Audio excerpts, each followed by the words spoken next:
Hello guys, দেখো আমি একটা ওভেন বানিয়েছি। অর্ডার দিয়েছিল, আজকেই বানালাম ওভেনটা। তো রং করতে দিয়ে আসা ছিল, রং হয়ে আসলো। বাড়ির জন্য খুবই ভালো ওভেনটা। দেখো, আমি অ্যাকচুয়ালি ওভেনও বানাই, অর্ডার দিলে বানিয়ে দিই রেডি করে। দেখো,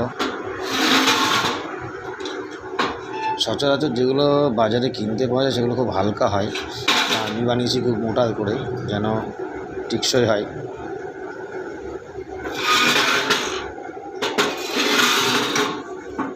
এই মালগুলো ভীষণ মোটা মোটা, চ্যানেলগুলো দেখো বিশাল মোটা, যেগুলো ক্লাব সোলগেটের চ্যানেল ব্যবহার করা হয় ওগুলো ব্যবহার করেছি আমি।